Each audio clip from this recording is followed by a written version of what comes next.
23rd cycle of the Orion Concord, the galaxy gathered for the most anticipated event in known civilization, the Galactic Innovation Summit.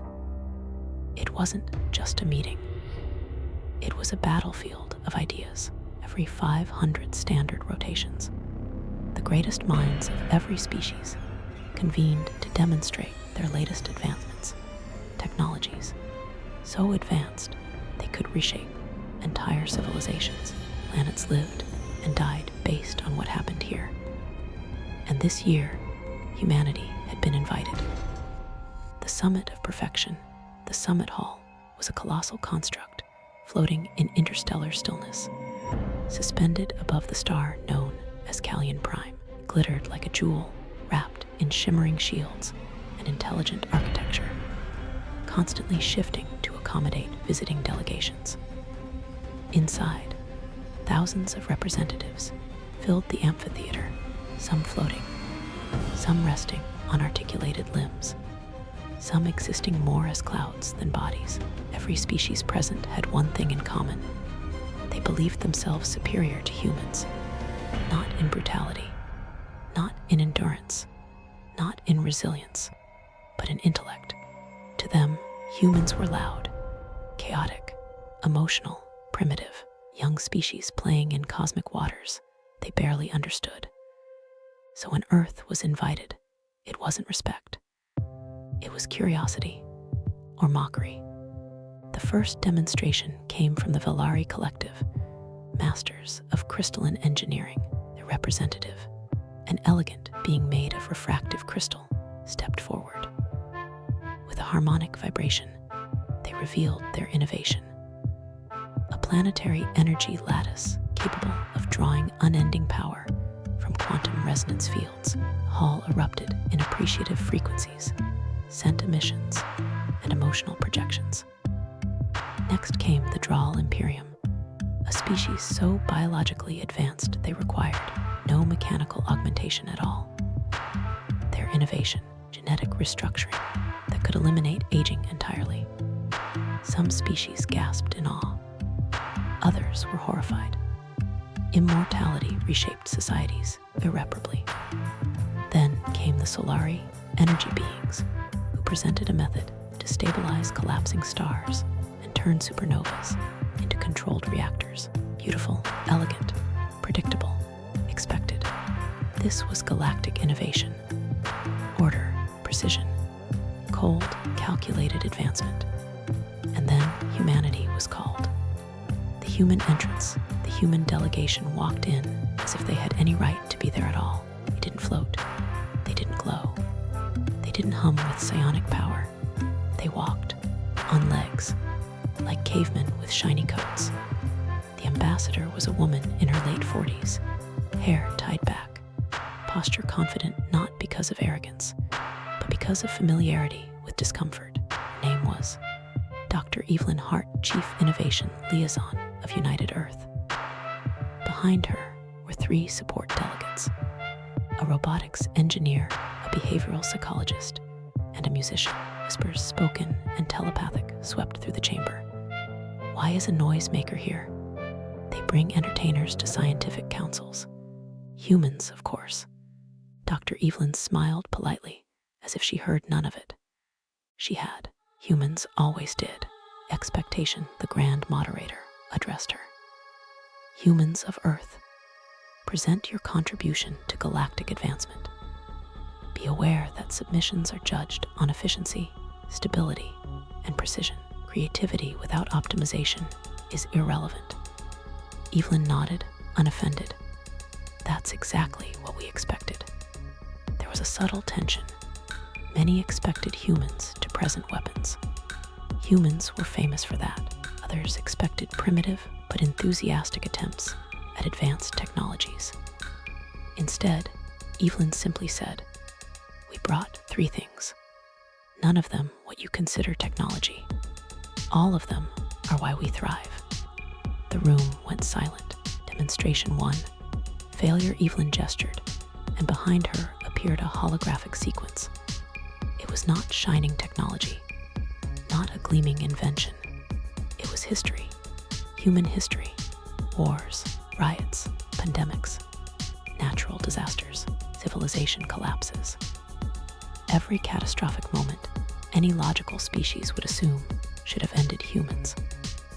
A member of the crystalline Velari flickered irritably. This is not innovation. This is chaos and incompetence.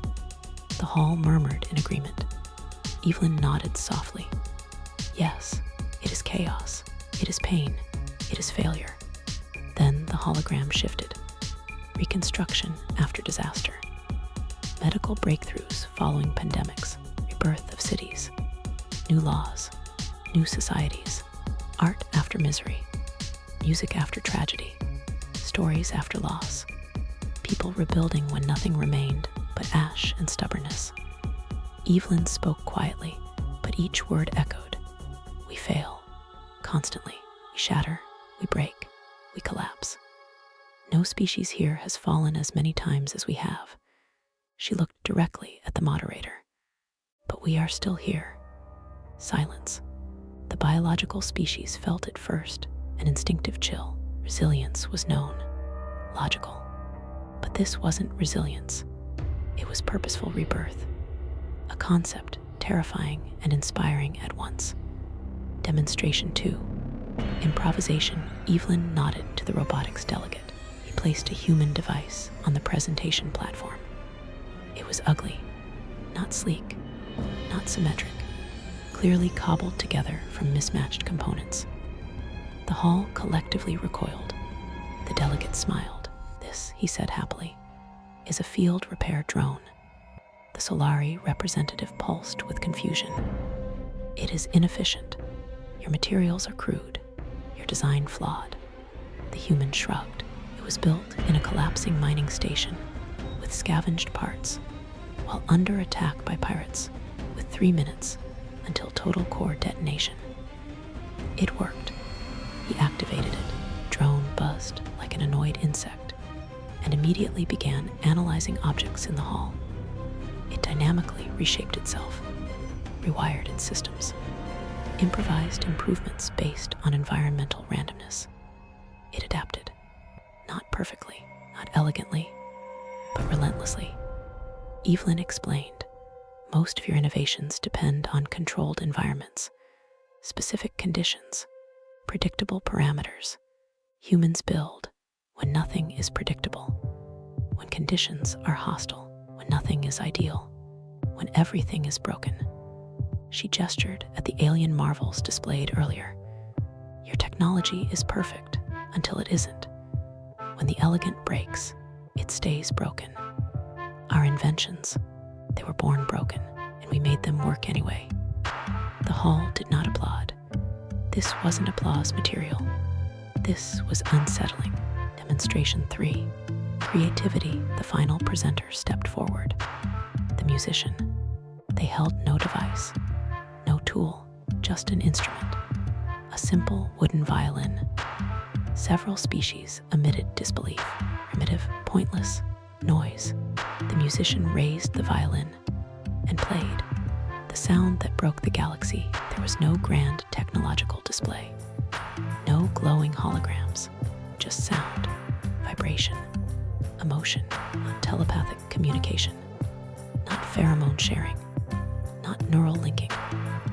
Raw emotion carried by art. Many species had never experienced music like this before, being made of smoke, suddenly condensed into form. Desperate to understand the vibrations, entering its formless essence. An insected species froze mid-movement as neurological patterns lit in ways they had never evolved for. Crystalline Velari refracted light erratically as resonance harmonized with their internal lattice structure. They involuntarily began glowing like living prisms. The Drawl masters of biology felt their hearts accelerate without fear, not because of threat, but because of feeling. The Solari, pure energy, vibrated in tune, understanding, for the first time, what emotional communication sounded like physically. The hall was silent, except for the violin. Joy, sorrow, fear, loss, love, not not logical, not measurable, not efficient, but profoundly powerful. When it ended, many could not speak. Some species had no concept for tears, yet still produced liquid as evolutionary failsafes tried desperately to categorize what they just experienced. Evelyn spoke softly. We create meaning out of nothing. We turn sound into emotion, pain into stories, chaos into art. We don't just survive the universe. We interpret it, feel it, transform it. Then she delivered the line that would echo in galactic records for millennia. You have advanced technology. You have perfect systems. You have flawless logic. We have imagination, and imagination rewrites reality. The reaction debate exploded. Some species declared humanity dangerous, unpredictable, uncontrollable. They were right. Others declared humanity vital, inspirational, essential. They were also right. The grand moderator remained silent for an unusually long moment. Finally, it spoke. Efficiency creates stability. Precision creates power. Logic creates order. But creativity, it looked at Evelyn, creates the future. For the first time in history, humanity was not simply tolerated or feared or studied. They were acknowledged, not for weapons, not for strength, not for survival, but for being beautifully, disastrously, brilliantly human. The galaxy changed that day. Empires began including flexible design philosophy. Research councils hired human thinkers simply to throw problems into chaos and force innovation. Diplomatic summits accounted for emotional communication as a valid scientific factor. Civilizations that had stagnated moved forward. And whenever anyone asked how it started, they told the story of the day humanity brought no technology, no impossible machine, just scars, junk, and music, and shocked the galaxy. In a universe ruled by logic and perfection, it wasn't the strongest species, or the smartest, or the oldest that changed everything. It was the imperfect ones, the stubborn ones, the emotional ones, the dreamers, the storytellers, species foolish enough to look at the void and paint stars in it. Humanity didn't impress the galaxy with power. They impressed it with creativity.